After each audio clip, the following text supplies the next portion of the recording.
Boy. All right, so this is the third one today, October 15th. So I mentioned on the Bhakti and Jnana Yoga short little video. Sorry, they're 4 minutes. Too long. But that I would, a few of the gurus and saints and some of the words they had on this. And these are just the points that I thought were really valuable. But there's this gentleman, saint, guru, that's brought up in so many of the books, the great Patanjali. And interestingly enough, I see this as just loaded with knowledge. So you could call that Jnana Yoga. But notice the title is How to Know God. But if you want to get and read all about the mind, the universe, how things are put together, woohoo, go read this guy. There's the book. Now, to make this not too long, I like knowing how things work. And as much as I like bhakti yoga, the love, worship, meditating on love, joy, truth, peace, I like to know why it works. How does the mind work? How does the interaction work? And I thought this quote illustrates it to a degree. And remember, what we're doing is finding out who we are, which has been covered. They call it coverings, and it's covered by even some good things can be coverings. Good things meaning experiences that we're attached to that were good, and that they might compel us away. But they're also called, per Patanjali, tendencies and obstacles. And a lot of these tendencies and obstacles are these habits that we've had. And as we sit and meditate, we get to release all of these things. But we're letting go of ignorance, and this describes that. And it also kind of tells you why bhakti, love, compassion, works. So let's just get right to this quote. I'm going to read it. I'm going to try not to be too wordy. How to know God. A painful wave. So he's talking about in this is page 20, about we have all sorts of different categories of wavelengths in the mind. And what we're trying to do is quiet the mind by releasing all these wavelengths, all of these unhealthy wavelengths, to the point where we just have a quiet mind. And he describes what's called here a painful wave.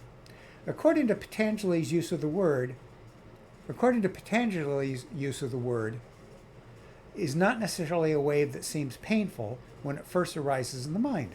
It is a wave which brings with it an increased degree of ignorance, addiction, and bondage.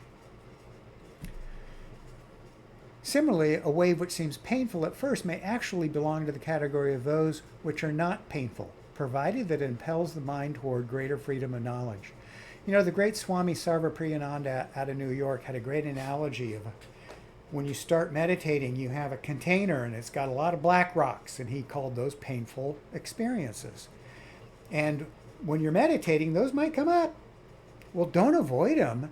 Don't have an aversion. Let it float up, note it. But he said what you want to do is replace that black rock with a white rock. And you keep doing that, and after a while, your container becomes lots of good thoughts, lots of good experiences, white rocks. Now I see that he's basically describing Patanjali.